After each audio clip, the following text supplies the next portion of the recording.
ہر گزرتے سیکنڈ کے ساتھ افغانستان کی صورتحال بدلتی جا رہی ہے۔ طالبان کی افغانستان میں پیش قدمی کی دن بدن بڑھتی جا رہی ہے۔ گزشتہ ایک دن میں افغانستان سے آنے والی خبروں نے دنیا کی اہم طاقتوں کو پریشان کر کے رکھ دیا ہے۔ وہی والے طالبان ہیں جنہوں نے پاکستان میں 70,000 بندہ مارا ہے۔ تو کیا ہم ان کے ساتھ جنگ کر لیں؟ اب کیا کریں ہم؟ دو چیزیں ہیں نا، امریکہ کو بیس دے دیتے، بھارت کو دے دیتے، یہاں نیوٹرل رہتے اور کہتے کہ امن کے لیے ہم سے جو بھی معاہدہ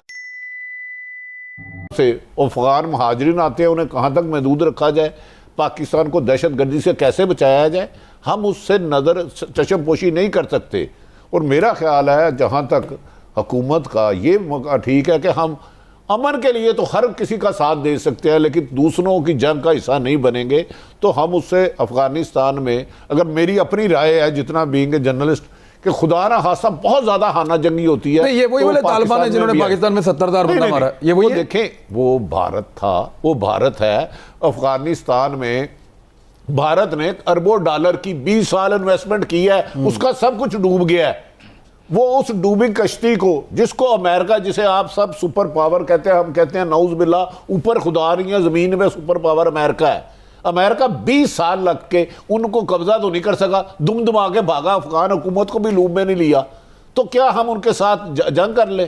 اب کیا کریں ہم؟ دو چیزیں ہیں نا، امریکہ کو بیس دے دیتے، بھارت کو دے دیتے، یہاں نیوٹرل رہتے اور کہتے کہ امن کے لیے ہم سے جو بھی معاہدہ کرنا ہے کر لیں، ہم اپنی خدمات بھی دیتے ہیں، مدد بھی کرتے ہیں، اپنی انٹیلیجنس شیئرنگ بھی کرتے ہیں، لیکن جنگ کا حصہ نہیں بنیں گے۔ اس سے بہتر اسٹریٹجی نہیں ہے۔ پھر بھی خطرہ ہے کہ خدا نہ خواستہ دہشت گردی ہو سکتی ہے پاکستان میں۔ ہر گزرتے سیکنڈ کے ساتھ افغانستان کی صورتحال بدلتی جا رہی ہے۔ طالبان کی افغانستان میں پیش قدمی کی دن بدن بڑھتی جا رہی ہے۔ گزشتہ ایک دن میں افغانستان سے آنے والی خبروں نے دنیا کی اہم طاقتوں کو پریشان کر کے رکھ دیا ہے۔ افغان طالبان کی جانب سے افغانستان کے بیشتر علاقوں کے بعد چمن سے متصل بابے دوستی گیٹ کا کنٹرول بھی سنبھال لیا گیا ہے، جس کے بعد پاکستان کی جانب سے پاک افغان سرحد سیل کر دی گئی ہے اور سیکیورٹی فورسز کی اضافی نفری کو تعینات کر دیا گیا ہے۔ افغان فورسز کے پیچھے ہٹنے کے بعد درجنوں طالبان پاک افغان سرحد کے گیٹ باب دوستی پر پہنچے اور مرکزی دروازے پر اپنا پرچم لہرا دیا۔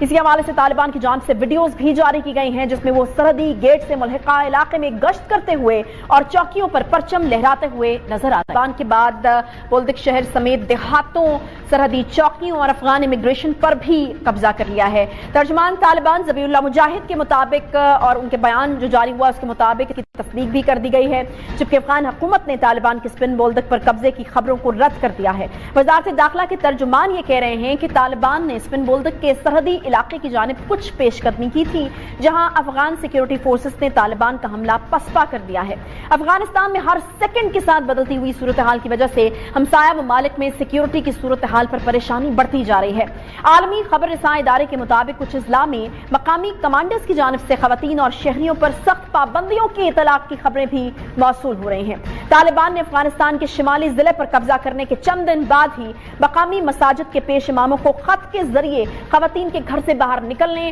اور سگریٹ نوشی پر پابندی عائد کرنے کے احکامات بھی جاری کیے ہیں، جبکہ سابق امریکی صدر اور افغانستان پر 9/11 حملے کے بعد جنگ مسلط کرنے کا فیصلہ کرنے والے جارج بش نے افغانستان کے امریکی فوجیوں کے انخلاء کو امریکہ کی بڑی غلطی قرار دیتے ہوئے کہا کہ افغان شہریوں کو قتل ہونے کے لیے طالبان کے رحم و کرم پر چھوڑ دیا گیا ہے۔ مگر حیرت اس بات کی ہے کہ جس جنگ کے لیے مغربی دنیا نے اپنے فوج افغانستان پر بھیجی، آج وہ افغانستان میں طالبان حکومت کے ساتھ کام کرنے کو تیار ہے۔ برطانوی وزیر دفاع بین ویلز کا یہ کہنا ہے کہ اگر طالبان نے افغانستان کا اقتدار سنبھال لیا تو برطانیہ کے ساتھ کام کرے گا۔ 20 سال تک جس قوم کے خلاف تحفظات کی بنا پر جنگ لڑی گئی، آج یہ کیسے ممکن ہوا کہ ان سے اب کوئی خطرہ ہی نہیں ہے، ان کے ساتھ کام کرنے کے لیے بھی تیار ہیں۔ رستم شاہ صاحب مجھے یہ بتائے گا کہ اگر افغانستان میں طالبان کی حکومت ایک بار پھر سے قائم ہو جاتی ہے، جیسا کہ آپ نے بھی جو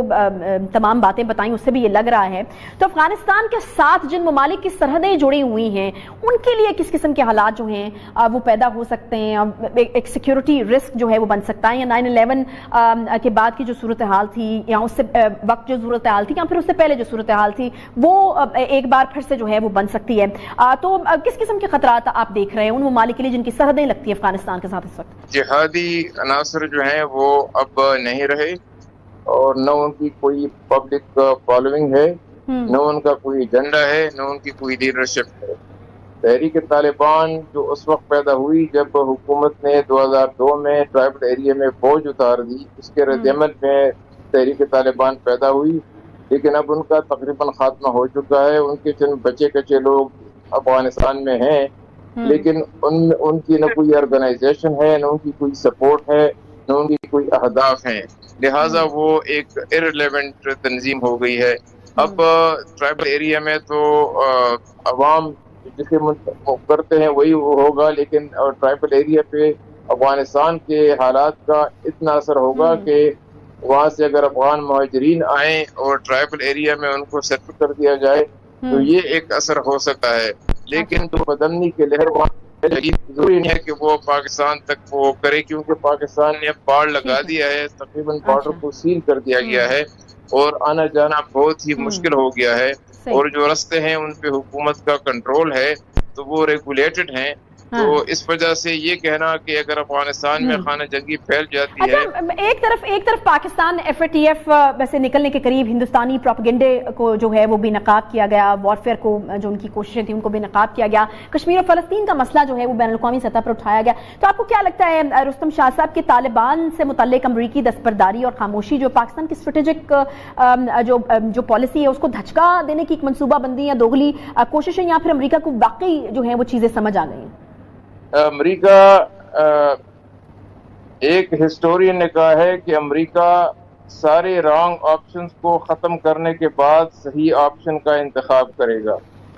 تو امریکہ نے سارے رانگ آپشن کو ختم کر لیے، اب جب ان کو علم ہو گیا کہ یہ جنگ پہ نتیجہ ہے تو اسے نکلنے کا فیصلہ کر لیا۔ ان کے اپنے جرنیل جو ہیں امریکن، جو جنرل ڈگلس ٹوٹ جو ہیں، جو کہ پریزیڈنٹ اوباما کے بھی مشیر رہے اور پریزیڈنٹ بش کی بھی مشیر رہے، وہ خود لکھتے ہیں کہ ہمیں یہ علم نہیں ہو رہا تھا کہ افغانستان میں ہم کیا حاصل کرنا چاہتے ہیں، افغانستان میں ہم کیا کر رہے ہیں، افغانستان میں ہمارے اہداف کیا ہیں۔ تو اگر ان کے اپنے جرنیل یہ کہتے ہیں کہ یہ غیر ضروری جنگ تھی، اس کا کوئی نتیجہ نکلنے والا نہیں تھا، لیکن اس کے باوجود امریکہ نے $1.5 ٹریلین خرچ کیے، امریکہ کے ہزاروں لوگ کام آئے، 50-60 ہزار لوگ امریکہ کے زخمی ہو گئے، کوئی 100-300 لوگوں نے واپسی جا کے خودکشی کر لی۔ امریکہ نے وہاں پہ ایک ایسے نظام کو فروغ دیا جس میں کہ حکومتیں بنی اور حکومت کا کنٹرول جو ہے وہ ویک ہو گیا اور طالبان نصف سے زیادہ علاقے پر قابض ہو گئے۔ امریکہ نے ایسی پالیسیاں بنائی کہ وہاں پہ 30 لاکھ جو ہیں افغان ڈرگس کے ایڈکٹ بن گئے اور اوپیم پروڈکشن 7,500 ٹن چلا گیا، اکانومی بیٹھ گئی۔ تقریباً پچھلے 9 سال میں 50 لاکھ لوگ جو ہیں وہ نقل مکانی کر چکے ہیں افغانستان۔ ٹھیک ہے رستم شاہ صاحب، مجھے یہ بتائیے گا کہ کیا افغانستان میں طالبان کا قبضہ، ہمیں اس حوالے سے خوش ہونا چاہیے کہ افغانستان کی سرزمین جو ہے جو ہمارے خلاف استعمال ہوتی تھی، امریکہ یا بھارت کو یا کوئی بھی ملک اگر افغان زمین کو ہمارے خلاف استعمال کرتا تھا، تو اب جبکہ طالبان وہاں پر ہوں گے اور چونکہ ریاست کے اچھے تعلقات ہیں طالبان کے ساتھ، تو یہ نہیں ہوگا اب، یا پھر آپ کو لگتا ہے کہ ہماری خوش فہمی ہے؟ دیکھیے، طالبان کبھی بھی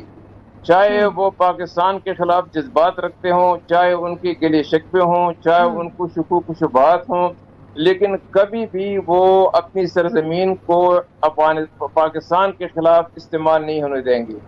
یہ بات بالکل یقینی ہے، چاہے وہاں پہ کسی بھی گروپ کی طالبان کی حکومت ہو،